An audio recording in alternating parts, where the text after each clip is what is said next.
sebenarnya kemarin sudah dibahas sedikit mengenai pengertian, manfaat, dan tujuan. Kita bahas lagi kalau teman-teman lupa gitu ya.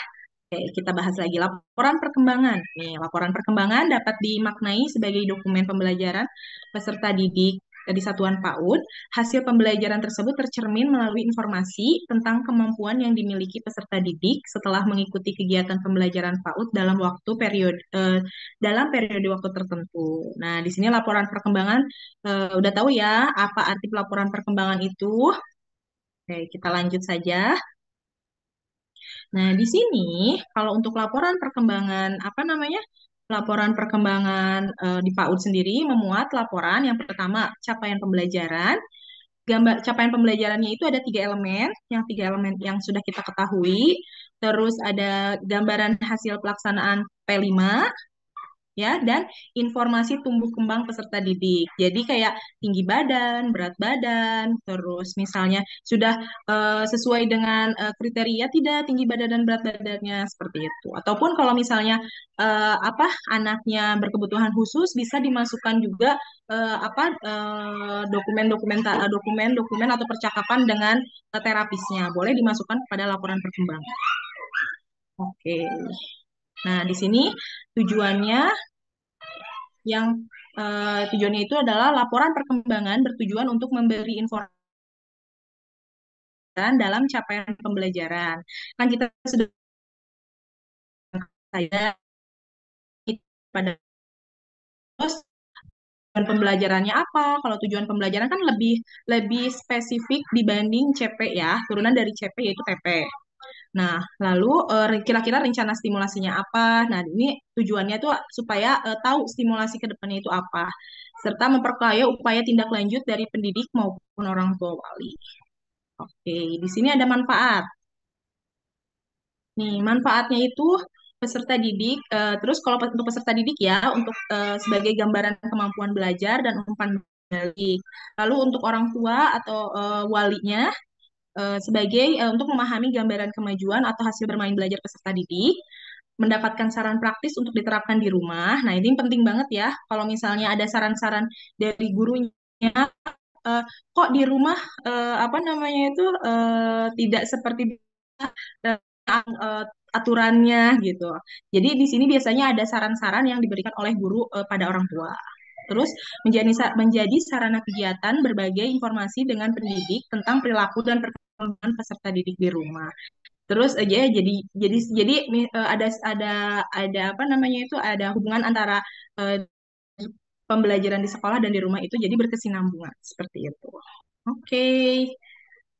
Lalu, nih di sini kan kemarin sudah dibahas pihak-pihak yang berperan dalam pembuatan laporan perkembangan itu yang pertama yang pasti pendidik kelas lain, misalnya pendidik kelas lain itu kemarin sudah dijelaskan, misalnya guru ekskul ataupun guru sentra, misalnya kalau sekolahnya mengadopsi model sentra, terus di sini ada peserta didiknya yang pasti, lalu orang tua, kepala sekolah, dan tenaga profesional. Nah, kalau di sini tenaga profesional ini seperti terapis yang tadi saya bilang ya, terapis. Kalau misalnya anaknya misalnya ada pengobatan atau pengobatan atau misalnya terapi perilaku atau apa, nah kita juga ada kerjasamanya dengan tenaga profesional kayak gitu.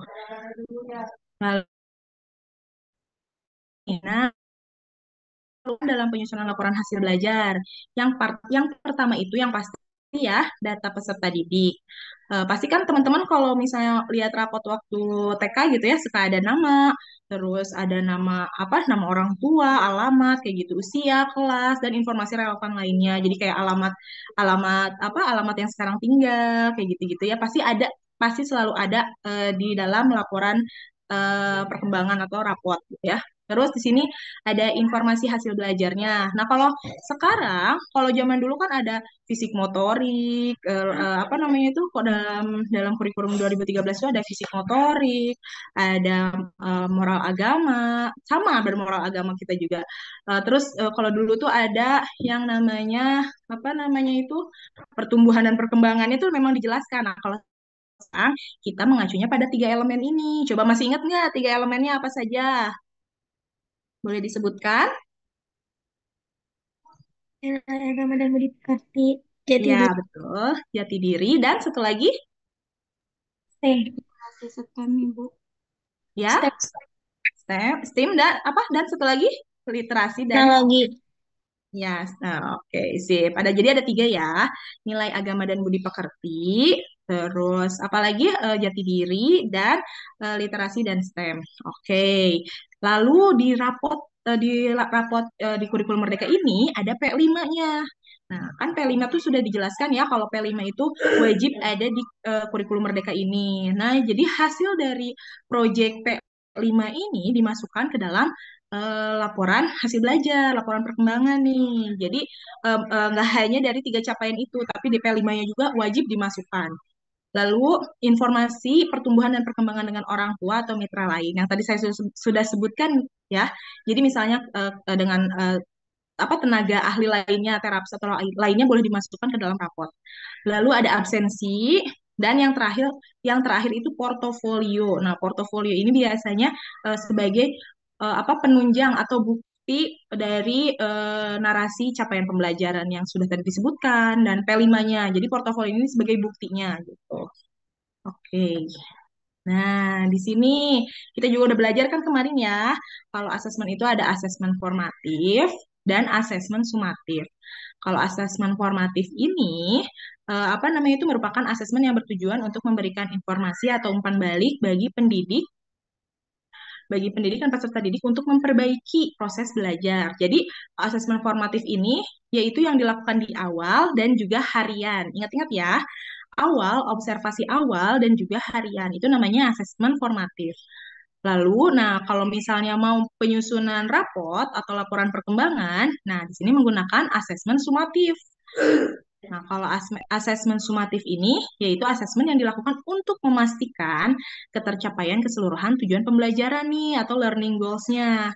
Jadi kan sebelumnya kalau kita nanti kalau teman-teman mengajar ada tujuan pembelajaran yang harus dicapai ya dalam apa sesuai dengan sekolahnya masing-masing. Nah, nanti dilakukanlah asesmen sumatif ini bisa dengan penilaian checklist ataupun dengan observasi atau misalnya anekdot ketika jadi nanti akan diluangkan waktu terakhir-terakhir untuk pengisian asesmen sumatif ini. Jadi nanti anak-anak dilihat nih apakah tujuan pembelajaran selama satu semester ini anak-anak sudah tercapai apa tidak. Itu biasanya kalau tujuan pembelajaran gimana sekolahnya masing-masing ya, karena disesuaikan dengan keadaan dan apa namanya itu keadaan di sekolahnya masing-masing kayak gitu kan kita nggak tahu ya kalau di sekolah di pedalaman atau sekolah di luar apa di apa maksudnya sekolah yang banyak orang luar negerinya kayak gitu kan itu beda beda lagi kan ya learning goals-nya gitu. Oke, kita lanjut. Nah, karena ini kita akan membahas tentang laporan perkembangan, jadi kita akan membahas tentang asesmen sumatif. Nah, di sini asesmen sumatif ini merupakan alat ukur untuk mengetahui pencapaian hasil belajar peserta didik dalam satu atau lebih tujuan pembelajaran pada periode tertentu. Misalnya nih, sebenarnya untuk rapot ini bisa saja 3 bulan sekali, bisa juga 6 bulan sekali atau satu semester sekali ya. Jadi tergantung dari tujuan pembelajaran atau goals-nya sekolah masing-masing gitu. Maunya dikasihnya kapan nih, bisa 3 bulan sekali ataupun 6 bulan sekali.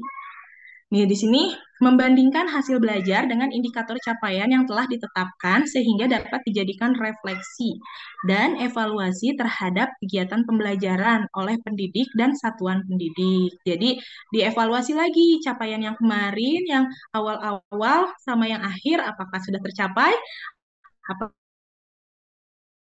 asesmen sumatif ini dilakukan. Lalu yang ketiga, menentukan kelanjutan proses belajar peserta didik di kelas atau jenjang berikutnya. Jadi misalnya kalau asesmen sumatif ini biasanya dilihat nanti kalau misalnya, apalagi saya terutama di kelas B ya, biasanya akan dilihat juga biasanya sama guru kelas 1 SD-nya. Karena dilihat juga nih proses belajar waktu di kelas tuh, di kelas B itu udah sejauh mana. Jadi nanti di SD-nya itu tinggal apa meningkatkan lagi gitu. Jadi biasanya dibutuhkan juga untuk sudah cukup apa melanjutkan ke jenjang SD atau tidak kayak gitu ya. Terus ada yang mau ditanyakan tentang asesmen sumaria yang harian boleh dimasukkan. Itu sebagai penunjang bahwa proses anak itu seperti ini. Tapi kalau di rapot kita masukannya asesmen ketika sumatif tadi. Jadi yang formatif ini tidak dimasukkan. Nih, pertama ada perbedaan fungsi antara asesmen harian dengan asesmen sumatif. Fungsi asesmen harian adalah untuk penguatan proses pembelajaran dan dapat dilakukan sesuai dengan kebutuhan pendidik sebelumnya. Nah, kalau harian kan sebagai sebagai apa namanya itu evaluasi kita bahwa besok itu harus lebih baik pembelajaran dibanding hari kemarin, kayak gitu ya. Tapi kalau misalnya sumatif, dari proses tersebut apakah anak sudah mencapai capaian pembelajarannya atau belum? Nah, kayak gitu ya. Jadi misalnya apa formatif itu tidak digunakan untuk mengisi laporan perkembangan. Terus di sini yang kedua, jumlah informasi atau data yang diperoleh dari asesmen harian akan sangatlah banyak. Kebayangkan akan sangat banyak kalau misalnya kita ngelihat dari Januari, Februari, Maret, April, Mei, Juni. Nah, di situ anekdot, checklistnya dimasukkan, terus kita olah, itu akan sangat pusing ya. Jadi diusahakan eh, untuk mempermudah saja, jadi menggunakan asesmen sumatif ini. Gitu. Oke, ada yang mau ditanyakan? Kita lanjut. Oke, teman-teman sudah paham kan yang saya eh, terangkan? Kalau misalnya ada yang belum paham atau Bu, ini salah satu yang tadi Ibu sebutkan saya kurang paham atau kurang mengerti boleh diulang atau boleh ya. Nanti teman-teman langsung bicara saja ya. Oke? Oke, di sini ada hal-hal yang harus diingat pada asesmen sumatif. Yang pertama, asesmen sumatif, ingat ya, asesmen sumatif ini bukanlah testing kan kalau misalnya di SD, di jenjang SD, SMP, SMA, ada penilaian sumatif. Nah, kayak fungsinya itu kayak UAS apa kegiatannya itu kayak UAS gitu, kayak ujian akhir semester kayak gitu. Tapi kalau di TK enggak. Jadi kita kayak sekolah, kayak kegiatan biasa, cuman ini kita bikin kegiatannya yang sesuai dengan tujuan pembelajaran yang learning goals yang sudah sekolah ingin capai gitu. Jadi ada observasi, kinerja, dan portofolio. Nah, instrumen asesmen yang dapat mendukung teknik-teknik ini diantaranya checklist, ya kayak biasa ya, checklist, anekdot, hasil karya, apa namanya, foto berseri, kalau rubrik, kalau misalnya teman-teman masih mau pakai juga tidak apa-apa. Kalau misalnya ini memang benar-benar memudahkan teman-teman yang kayak MB, BB, BSB, BSH itu bisa memudahkan teman-teman gunakan itu boleh. Tapi misalnya kalau di kurikulum Merdeka memang sudah tidak digunakan kayak rubrik kayak gitu. Cuman kalau misalnya teman-teman mau boleh kok.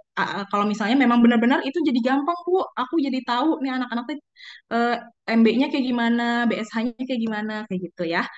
Terus asesmen sumatif di PAUD digunakan untuk mengetahui capaian pembelajaran peserta didik dan bukan sebagai hasil penentu nih kenaikan kelas atau kelulusan. Nah, kalau misalnya kita kan lihatnya karena kita tadi di setiap sekolah itu sudah membuat capaian pembelajarannya sendiri atau learning goals-nya sendiri, jadi kita menentukan bahwa anak itu sudah tercapai atau belum, tapi bukan menentukan anak tuh bisa jadi lulus atau enggak kayak gitu. Kan kalau di TK beda ya penilaiannya ya, enggak penilaian dengan angka gitu ya.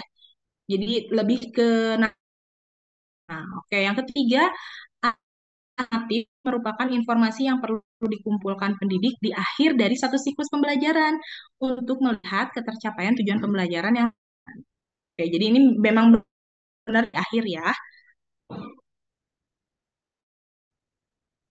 Oke, kita lanjut nih. Hal-hal yang harus diperhatikan dalam membuat laporan perkembangan. Oke, kita mulai ke laporan perkembangannya nih. Pelaporan mengacu pada asesmen sumatif yang dilaksanakan dari waktu ke waktu. Lebih berfokus pada hal-hal positif yang mendukung kemajuan peserta didik. Nah, di sini memfokuskannya terhadap kemajuan peserta didik. Biasanya supaya memudahkan kita nanti ada caranya dan nanti saya kasih tahu juga ya. Terus di sini ada menambahkan foto, hasil karya, catatan anekdot, video atau bukti lainnya untuk memperkuat informasi yang disampaikan. Nah, waktu minggu kemarin kan saya sudah pernah bilang bahwa memang foto, video itu memang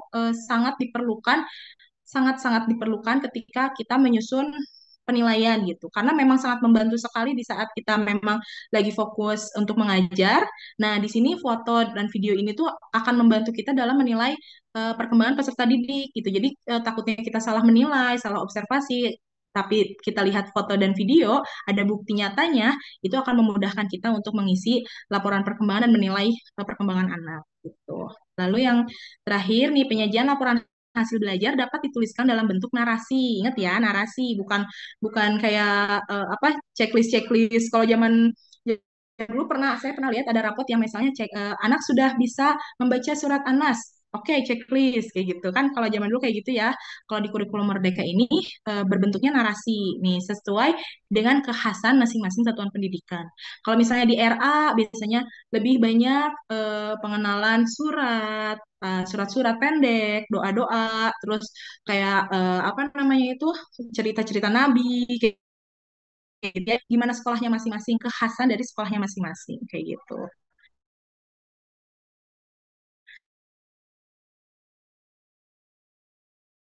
Perlu ya, akan membantu nanti teman-teman kalau kalau misalnya sudah jadi guru gitu ya. Oke, ini ada panduan penyusunan laporan perkembangan. Ini tabel ini tuh sebenarnya memudahkan kita nanti supaya apa mengisi laporan perkembangan nanti kayak gimana. Di sini ada hal yang sudah dikuasai peserta didik. Nah, di sini isi lembar pandunya itu yang pertama narasi elemen capaian pembelajaran yang bertujuan agar pendidik memahami hal-hal yang perlukan yang perlu dibangun pada peserta didik. Nih, data aset. Jadi yang diperlukannya adalah data asesmen sumatif dan narasi capaiannya. Lalu bukti yang mendukung perilaku yang diharapkan sudah tercapai. Nah, di sini kita membutuhkan berarti data sumatif. Lalu capaian yang belum teramati serta tindak lanjut. Nah, di sini berbentuknya narasi elemen CP yang bertujuan agar pendidik memahami hal-hal yang perlu dibangun pada peserta didik. Lalu data asesmen sumatif. Terus di sini ada sarannya nih, saran saran saran atau rekomendasi bagi orang tua atau wali. Capaian perilaku yang belum teramati itu apa? Terus strategi yang diberikan untuk dapat mengembangkan CP atau capaian perilaku yang diharapkan sesuai dengan CP itu apa? Kayak gitu ya. Nanti biasanya ada di refleksi orang tua itu nanti kita supaya enak tuh kalau misalnya ada saran-saran kayak gitu ketika pelaporan ke orang tuanya, jadi enak orang tua itu akan senang kalau kita berikan saran atau rekomendasi. Gitu. Oke. Sekarang kan tadi sudah belajar tuh apa tentang pengertiannya, tujuan, manfaat, terus isinya apa aja, mencakup apa saja, cara untuk mengisi laporan perkembangan. Nah, sekarang kita lihat contoh laporan perkembangan kurikulum Merdeka di PAUD itu sendiri, terutama di TK-TK ya. Di sini ada data diri peserta didik. Nah, di sini ada nama anak didik, nama panggilan, NISN atau terus budi bukan jati diri ya, nilai agama dan budi pekerti. Nah, di sini di nilai agama dan budi pekertinya kita bisa baca, Alhamdulillah, Ari pada akhir semester 2 di TKB ini menunjukkan perilaku melaksanakan kegiatan ibadah. Nah, tadi yang warna hijau itu merupakan hal-hal yang sudah dikuasai oleh peserta didik. Nah, sholat dengan disiplin. Terus ia juga menunjukkan kemampuan mengenal ajaran pokok agamanya yang ditunjukkan dengan mampu menyebutkan sifat-sifat Tuhan dan simbol-simbol yang merefleksikan ajaran agama Islam seperti masjid, kitab suci Al-Quran, dan kisah teladan Nabi. Nah, tadi yang warna merah itu apa? Bukti yang mendukung peserta didik telah menguasai atau mempelajari tujuan-tujuan pembelajaran selama kurun waktu tertentu. Ini buktinya bahwa disebutin bahwa anak tuh sudah apa tahu apa simbol-simbol dalam Islam tuh apa aja kayak masjid, kitab suci Al-Quran, kisah teladan Nabi disebutkan ya. Lalu Ari menunjukkan perilaku sayang kepada tanaman di sekolah serta ikut terlibat dalam menjaga kebersihan kelas. Nah, di sini yang orang-orangnya di kelas 1 SD nanti ada sarannya nih ya. Tadi ya rekomendasi atau aksi konkret yang dapat diberikan untuk orang tua agar dapat membantu mengembangkan kemampuan peserta didik. Nih, ini rekomendasinya atau sarannya nih di kelas 1 SD nanti, pendidik dan orang tua dapat melanjutkan pembelajaran tentang nilai dan ajaran agamanya. Ia dapat dikenalkan dengan huruf-huruf hijaiyah. Jadi rekomendasi dari gurunya itu supaya nanti di kelas 1 SD itu anak tersebut bisa mengenal huruf hijaiyahnya diajarkan lagi gitu. Kayak gitu ya teman-teman. Nah, oke. Kita lihat yang jati dirinya nih.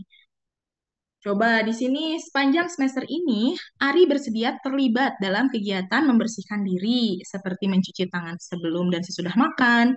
Ia juga mencoba beragam jenis makanan, seperti sayur-sayuran, dan mencicipi buah. Jadi nanti tuh isi rapotnya tuh narasi yang memang benar-benar di apa didiktekan, maksudnya dijelaskan dan dirinci dengan sangat rinci supaya orang tua tuh benar nih adanya gitu, dan nanti tuh diperkuat di portofolio ataupun boleh misalnya teman-teman apa namanya dalam nanti penilaian sumatif nanti bahwa benar nih anaknya lagi mencicipi buah, terus lagi apa namanya itu lagi foto lagi mengenal beragam makanan bergizinya tuh ada gitu, itu boleh langsung dilampirkan gitu ya. Terus kami juga memperhatikan bahwa Ari mampu mengenali emosi yang ia rasakan, juga emosi orang-orang terdekatnya melalui identifikasi emosi yang dirasakan serta ekspresi wajah. Nah, di sini juga boleh teman-teman lampirkan kan apa dokumentasi bahwa ada kegiatan yang ketika mengenali emosi kayak gitu ya. Boleh. Nah, kan mimik mukanya kita ketangkep nih ada di kamera misalnya, boleh dicantumkan kayak gitu ya. Suatu kali Ari menawarkan mainan kepada teman-teman yang sedang sedih dan menangis agar terhibur. Di kelas PKB nanti, nah ini udah mulai apa namanya itu untuk kedepannya. Tadi yang warna biru itu capaian yang belum teramati. Jadi kayak rencana kita nanti kayak gimana nih buat buat selanjutnya di kelas TKB nanti, Ari akan belajar lebih banyak tentang strategi sederhana untuk meregulasi emosi. Ari juga akan belajar mengembangkan gambaran positif mengenai dirinya agar terbangun rasa percaya diri. Hal ini akan kami pelajari melalui cerita dan kegiatan bermain peran. Nah, di sini juga ada rekomendasi, bukan rekomendasi, jadi rencana guru nantinya itu akan gimana supaya bisa meregulasi emosi Ari gitu. Jadi di sini ada apa evaluasi untuk gurunya supaya nanti ke depannya gimana nih caranya biar apa emosi Arinya lebih baik lagi gitu. Lalu di sini juga ada rekomendasi untuk orang tuanya juga. Jadi ada bukti nyatanya ketika kegiatan, rekomendasi evaluasi gurunya untuk selanjutnya, lalu ada juga saran untuk orang tuanya. Di rumah, kalau waktu di kurikulum 2013 kan rekomendasi orang tua biasanya ada di akhir sekali. Jadi tidak per elemen. Kalau sekarang itu per elemen harus ada rekomendasi untuk orang tuanya gitu. Di rumah, nih contoh ini di rumah orang tua dapat bercerita tentang strategi yang digunakan ayah dan ibu untuk meredakan rasa marah, serta